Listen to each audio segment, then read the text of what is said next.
नमस्कार, स्वागत है आपका उत्तराखंड की खबरों में और मैं हूं आपके साथ सपना दीपक मद्देशिया। बुलेटिन का आगाज करेंगे। कैबिनेट मंत्री प्रेमचंद अग्रवाल ने भाजपा मुख्यालय में पत्रकारों के सवालों का जवाब देते हुए कहा कि कांग्रेस की केदार बचाओ यात्रा राजनीतिक उद्देश्य से निकाली जा रही है और इसके जरिए वह केदारनाथ धाम को लेकर भ्रम फैलाने का काम कर रही है। उन्होंने यह भी कहा कि इस यात्रा से कांग्रेस का अंदरूनी द्वंद्व सामने आ गया है। कांग्रेस की यात्रा में ज्यादा लोग शामिल नहीं हो रहे हैं।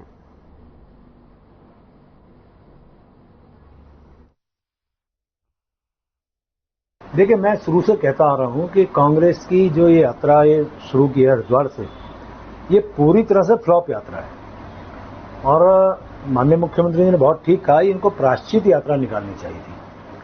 अब आप देखिए, जो लोग भगवान श्री राम को काल्पनिक बताते रहे हो, जो राम मंदिर पे सवाल उठाते रहे हो, जो सनातन पे सवाल उठाते रहे हो, आज उनको भगवान केदार की याद आई है। और केदारनाथ जी के प्रति जब वहां आपदा आई थी, आप भी जानते हैं किस प्रकार का इन्होंने काम किया था।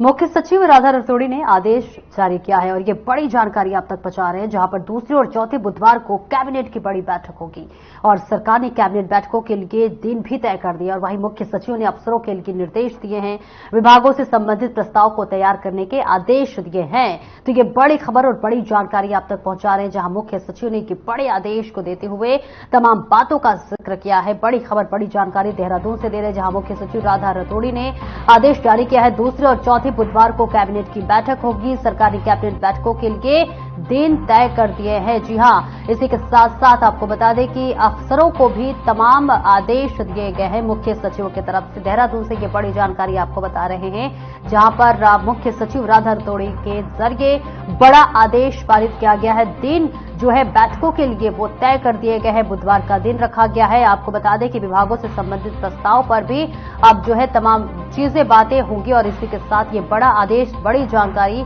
जो है लागू की गई है। आपको बता दें कि कैबिनेट की बैठक होने वाली है, दिन तय कर लिए गए हैं, बुधवार का दिन रखा गया है।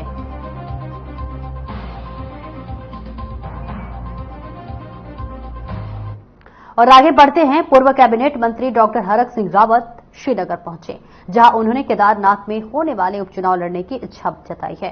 उन्होंने कहा कि कांग्रेस पार्टी के सच्चे वो सिपाही हैं और पार्टी हाईकमान का भी जो आदेश होगा वो उन्हें मान्य होगा और वो पार्टी के आदेश का पालन करेंगे। आपको बता दें कि इन दिनों सोशल मीडिया पर उनकी केदारनाथ आपदा के दौरान राहत बचाव कार्यों की फोटो और वीडियो भी लगातार वायरल हो रही है, जिसमें उनके केदारनाथ में होने वाले उपचुनाव में चुनाव लड़ने की चर्चाएं भी तेज हो चली है।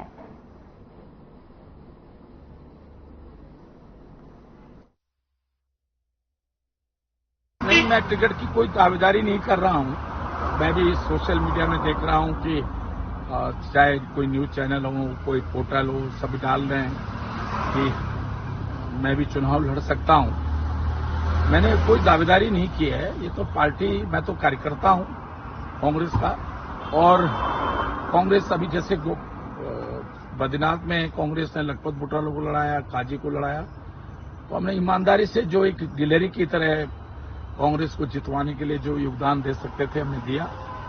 केदारनाथ की लड़ाई को भी, चुनाव की लड़ाई को भी कांग्रेस पार्टी, कांग्रेस परिवार एकजुट होकर लड़ेगा।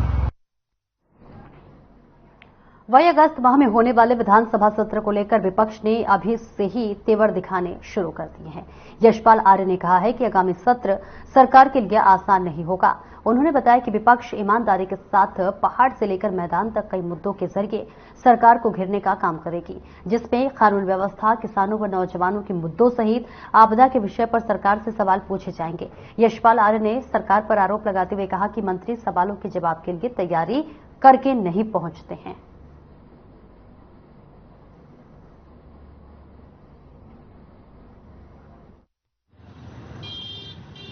भाजपा ने हर सवाल के जवाब में खामोशी की चादर ओढ़ ली है। प्रश्न काल में हो,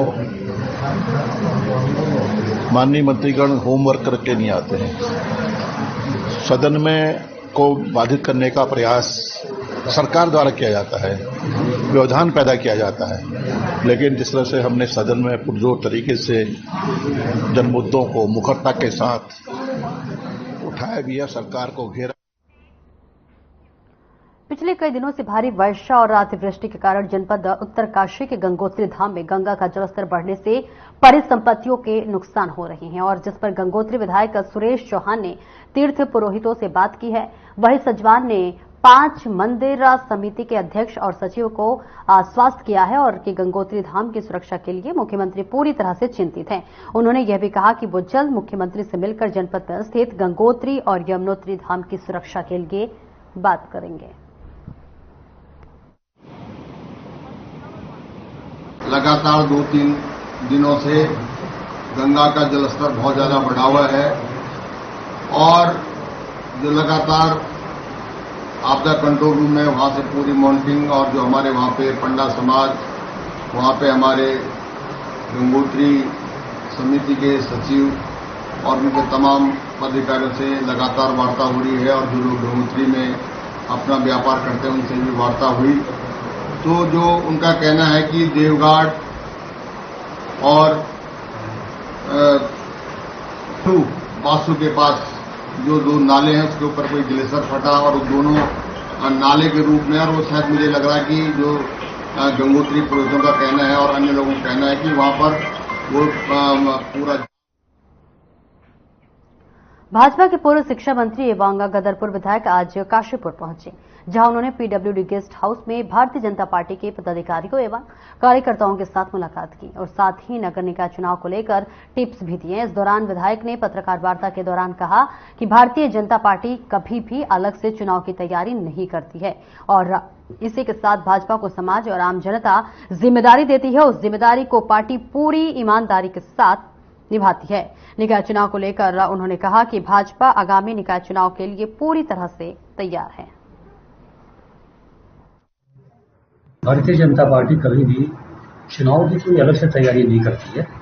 भारतीय जनता पार्टी को जो समाज, प्रदेश, आम जनता जो जिम्मेदारी पार्टी को देती है, पार्टी उस जिम्मेदारी को ईमानदारी से निभाती है और अपने दायित्वों को निभाने के पश्चात जब कोई सा भी चुनाव हो, उन अपनी जिम्मेदारियों को निभाने के पश्चात पार्टी अपना प्रत्याशी तय करती है और उन्हीं एजेंडे को लेकर चुनाव में जाते हैं। और आपने देखा कि आज बहुत कम समय में भारतीय जनता पार्टी विश्व की सबसे बड़ी। राष्ट्रीय लोक दल के प्रदेश अध्यक्ष चौधरी हर्षभान के कैंप कार्यालय में बैठक का आयोजन किया गया, जिसमें पार्टी के विस्तार को लेकर पदाधिकारियों के साथ चर्चा की गई। साथ ही प्रदेश अध्यक्ष चौधरी हर्षभान सिंह के नेतृत्व में पूर्व पुलिस अधिकारी और पूर्व सैन्य अधिकारियों ने राष्ट्रीय लोक दल का दामन थामा और इस मौके पर आगामी नगर निकाय चुनाव को लेकर संगठन को मजबूत किए जाने की भी बात की गई। इस दौरान प्रदेश अध्यक्ष चौधरी हर्षभान सिंह का कहना है कि राज्यसभा सांसद और भारत सरकार में कैबिनेट मंत्री जयंत चौधरी के समक्ष जाकर मुलाकात कराई जाएगी और इसके साथ ही मेयर के पद की दावेदारी के लिए भी हमारी पार्टी मजबूती से सामना करेगी।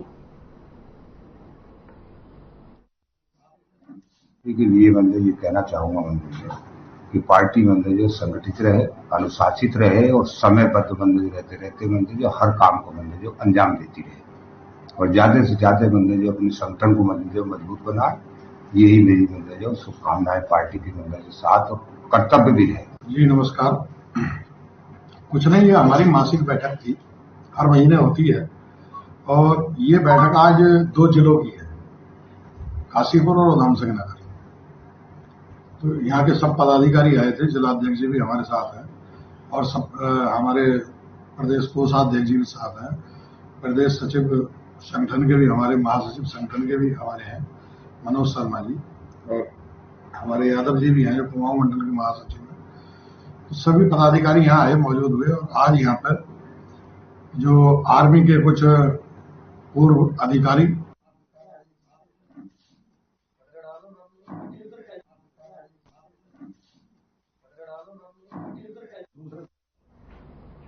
और रुकेंगे एक छोटे से ब्रेक के लिए, जल्द लौटते हैं।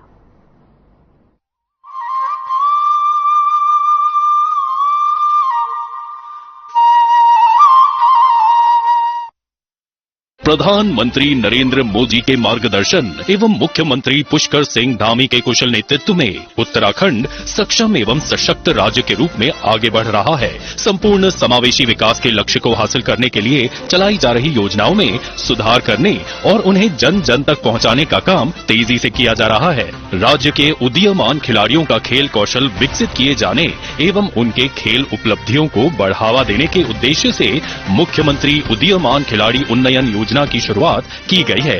योजना का लाभ प्रदान करने हेतु खिलाड़ियों का चयन ट्रायल्स के आधार पर किया जाता है। जो सरकार ने स्कीम चलाई है, ये मेरे लिए और मेरे घर वालों के लिए बहुत फायदेमंद है, क्योंकि पहले मेरा खेल में इंटरेस्ट नहीं था और अब मैं खेल में प्रोग्रेस कर रहा हूँ। मैं माननीय मुख्यमंत्री जी का बहुत बहुत धन्यवाद करूंगा और उत्तराखंड सरकार का भी। मेरा चयन मुख्यमंत्री प्रोत्साहन खिलाड़ी योजना में हुआ है। मैं सरकार का बहुत धन्यवाद करती हूँ कि उन्होंने इस योजना की शुरुआत करी है और हम जैसे खिलाड़ियों को एक रास्ता मिला है, हम अपने गेम में आगे बढ़ सके। स्कॉलरशिप से मुझे और मेरे परिवार को काफी फायदा हुआ है। गेम में हम काफी इम्प्रूवमेंट कर रहे हैं और मैं माननीय मुख्यमंत्री जी और उत्तराखंड सरकार का धन्यवाद करती हूँ। प्रत्येक जनपद द्वारा अपने अपने जनपद में चयनित खिलाड़ियों को प्रति माह 1 वर्ष तक छात्रवृत्ति प्रदान की जा रही है। 8 से 14 वर्ष के बालक बालिकाओं को इस योजना का लाभ लेने के लिए उत्तराखंड राज्य का स्थायी निवासी होना अनिवार्य है। इस योजना के शुरू होने से खिलाड़ियों में प्रोत्साहन के साथ ही राष्ट्रीय खेलों में रुचि बढ़ रही है। प्रदेश के खिलाड़ियों के लिए ये योजना अमृत तुल्य साबित हुई है। योजना सुचारू रूप से कार्यान्वित हो, इस पर प्रदेश सरकार द्वारा पूरा ध्यान रखा जा रहा है तथा इसकी नियमित मॉनिटरिंग भी की जा रही है। स्वच्छ, पारदर्शी और प्रभावी गवर्नेंस का दिख रहा है धरातल पर परिणाम। धामी सरकार, मजबूत इरादे, पूरे होते वादे।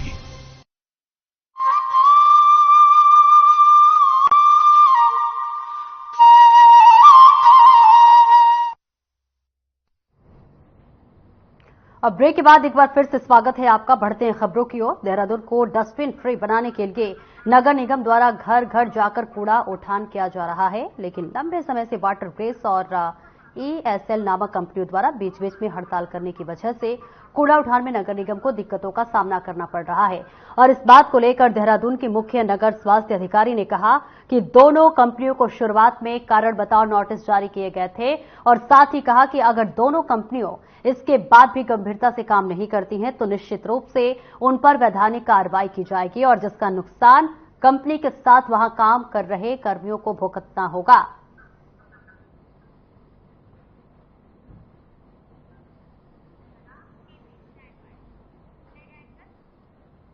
और आगे बढ़ते हैं। देहरादून में हर सोमवार को जिलाधिकारी आम लोगों की शिकायतें सुनते हैं और उन पर कार्रवाई के लिए सभी संबंधित अधिकारियों को दिशा निर्देश दिए जाते हैं। और जनता दरबार में जिलाधिकारी ने बताया कि लगभग 115 से ज्यादा शिकायतें आई हैं। ज्यादा शिकायतें आपसी झगड़ों, जमीन कब्जाने और बिजली पानी से संबंधित आती हैं और कुछ शिकायतें बरसात के मौसम में जल भराव की भी आई हैं, जिसके निस्तारण के लिए संबंधित विभाग और अधिकारियों को निर्देश दे दिए गए हैं।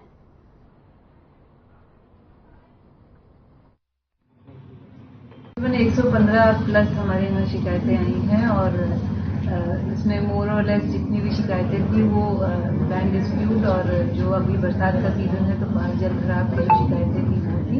और इसमें जो ज़्यादातर शिकायतें लैंड से भी रिलेटेड थी वो सीनियर सिटीजन से रिलेटेड थी और हमारे जितने भी अधिकारी कर्मचारी बैठे हुए थे उनके सबसे यही इंस्ट्रक्शन थे कि इनको सरकार वहीं अल्मोड़ा जिला विकास खंड सल्ट के रानीखेत और रामनगर हाईवे पर वैली ब्रिज बनकर तैयार हो गया है। आपको बता दें कि हाईवे पर वाहनों की आवाजाही के लिए 4 दिन और इंतजार करना होगा। जानकारी के मुताबिक 1 अगस्त को इस पर वाहनों की आवाजाही शुरू कराई जाएगी। तो वहीं कुमाऊं और गढ़वाल से जोड़ने वाले प्रमुख रानीखेत रामनगर हाईवे पर 6 जुलाई को भारी बारिश हुई थी और जिसके बाद उफान से पंडियाली नाला मोखान के पास पुल को बहा ले गया। पुल बहने से इस हाईवे पर आवाजाही पूरी तरह से ठप हो गई है और 1 दर्जन गांव प्रभावित हो गए हैं।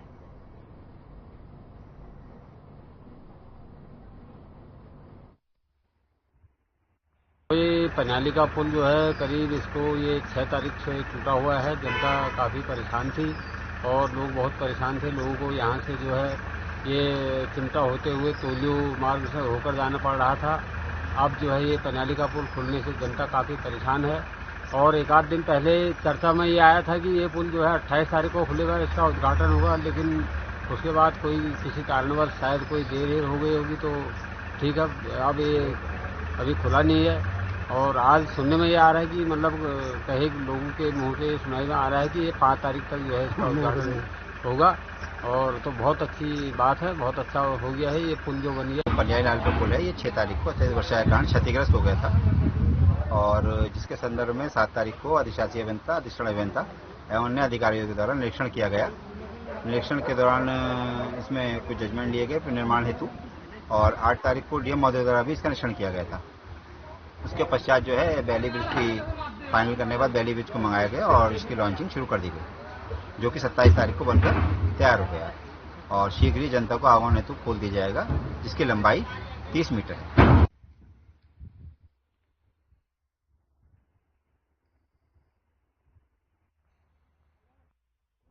और वहीं मुख्यमंत्री राहत कोष से स्वीकृत 5,000 रुपए के चेक पर 3,000 रुपए कमीशन मांगने वाले के मामले में पुलिस ने राजस्व विभाग के अधिकारी की तहरीर पर मुकदमा दर्ज किया है और आरोपी को गिरफ्तार किया। जिले के एसएसपी ने बताया कि एक ऑडियो सोशल मीडिया पर वायरल हो रहा है और इस मामले में राजस्व विभाग के एक अधिकारी की तहरीर पर पुलिस ने एक युवक के खिलाफ संबंधित धाराओं में मुकदमा दर्ज किया है और ऑडियो की जांच भी की जाएगी।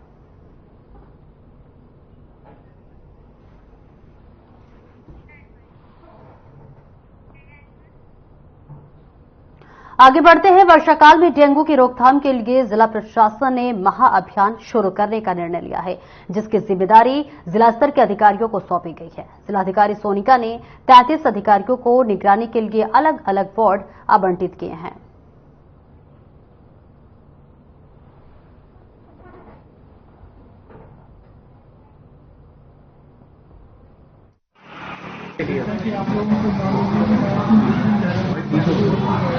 जो हमने 1 जुलाई से आकाश के द्वारा बाजार शुरू कर दिया था, और इसमें नगर क्षेत्र के 100 वार्ड में करीब 591 आशाएं तैनात की गई, जो लोगों को घर घर जाके जागरूक भी कर रही है और जाके घरों में लावा मिला है उसको नष्ट भी कर रही है।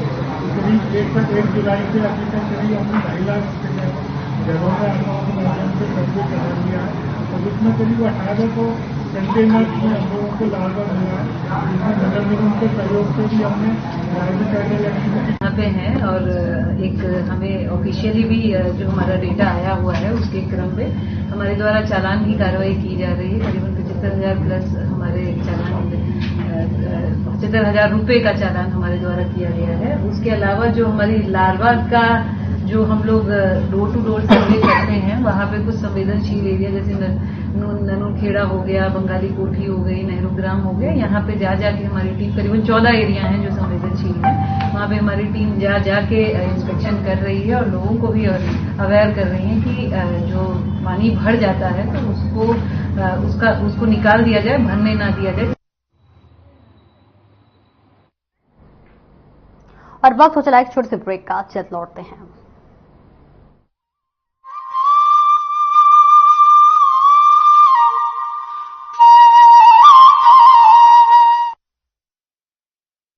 चंद टोरे मैं तो तन 4 बोतल बिके कोनी पर का आन जान का खर्चा और भुगतो। अरे जब बिक भी गई तो मुनाफा बस के किराए में चला जा है। अरे तू हंसने लग रही है नॉन स्टॉप। अरे जीजी, जब हाथ में हो हैप्पी कार्ड तो बस का किराया क्यों लगेगा? तो बता क्यों ना हंसो में। अरे वाह मेरी हरियाणा सरकार, आपने तो बना दिया मेरी संगीता का कारोबार नॉन स्टॉप।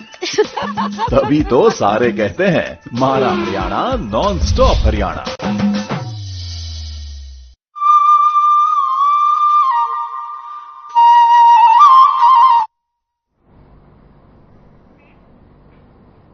और ब्रेक के बाद एक बार फिर से स्वागत है आपका। बढ़ते हैं खबरों की ओर। स्वच्छता सर्वेक्षण 2024 में रैंकिंग में सुधार के लिए नगर निगम ने एक्शन प्लान तैयार कर लिया है। देहरादून का नाम देश के टॉप 50 शहरों की सूची में शामिल करने का दावा किया जा रहा है। नगर निगम के मुताबिक कुल 9500 अंकों में से जो निकाय सबसे ज्यादा अंक प्राप्त करेगा उससे उतनी ही बेहतर रैंक मिलेगी।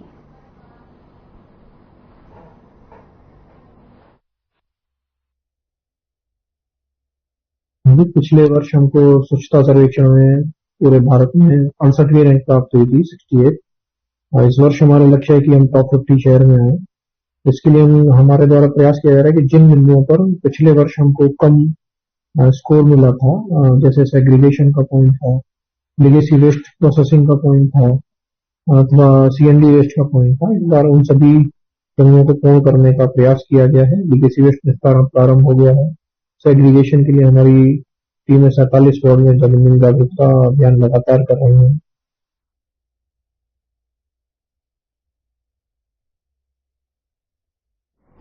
और खबर रुद्रपुर से है, जहां पर जिलाधिकारी उदय राज सिंह ने कलेक्ट्रेट परिसर में नवनिर्मित ऑक्सीजन पार्क का उद्घाटन किया।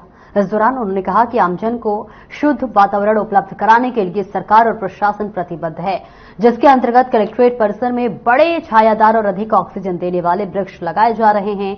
और इसके साथ ही उन्होंने कहा कि इस परिसर में पहले जंगल झाड़ियां थी, जिन्हें अब अन्य जिलों के लिए भी एक डॉक्टर जो है मॉडल के रूप में विकसित किया जा रहा है। वहीं उन्होंने जनता से अपील करते हुए कहा है कि अपने आसपास खाली स्थानों में फलदार और छायादार पौधों का रोपण अवश्य करें।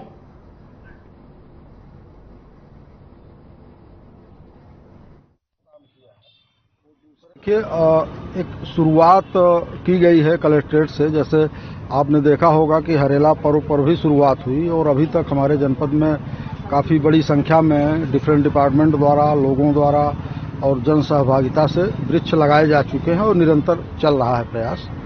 उसी कड़ी में कलेक्ट्रेट का जो सामने का कैंपस है, ये झाड़ी झंखाड़ वाला था, तो ये पिछले 5-6 महीना पहले इस पर एक प्लान बना कि इसको भाई ऐसा ग्रीन स्पेस डेवलप किया जाए जो लोगों के लिए, दूसरे जिलों के लिए और दूसरे प्रदेशों के लिए भी मॉडल पार्क के रूप में दिखे।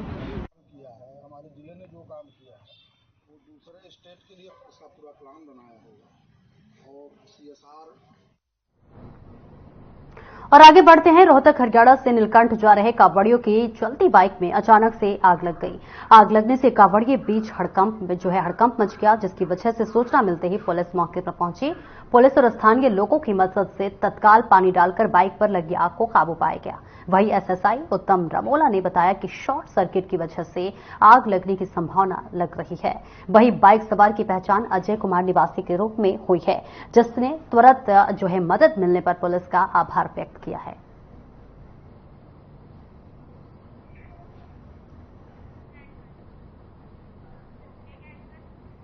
और वही थाना ट्रांजिट पुलिस ने 3 शातिर चोरों को गिरफ्तार कर सुनार की दुकान से हुई लाखों की चोरी का खुलासा किया है।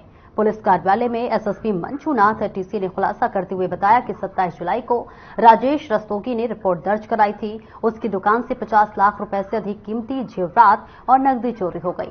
पुलिस ने आसपास लगे सीसीटीवी कैमरे खंगाले, जिसमें कई संदिग्ध नजर आए, तो वही संदिग्धों को हिरासत में लेकर पूछताछ की गई तो तीनों ने चोरी की घटना को कबूल किया है। तीनों की निशानदेही पर चोरी किए गए जेवरात समेत नकदी बरामद की गई और इसी के साथ आरोपी के द्वारा प्रांचल के घर में इलेक्ट्रीशियन का काम किया जा रहा था और इस दौरान उसने चोरी की घटना को अंजाम दिया।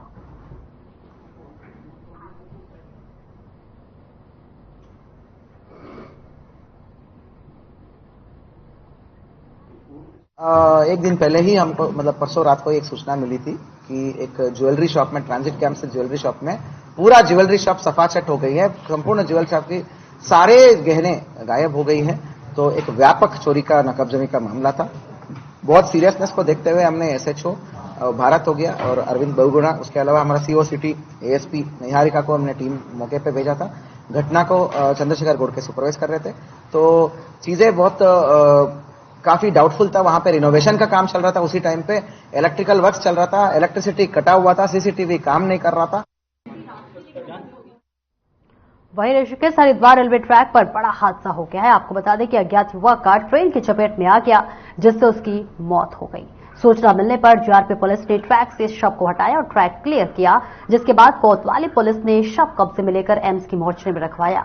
ऋषिकेश हरिद्वार रेलवे ट्रैक पर 2 दिन में 2 घटनाएं हो चुकी और वहीं रेलवे ट्रैक पर लगातार हो रहे हादसों से रेलवे के अधिकारी चिंतित हैं।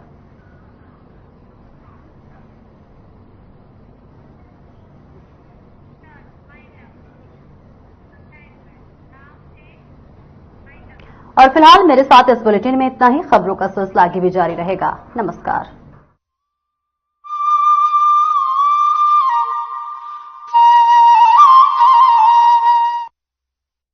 प्रधानमंत्री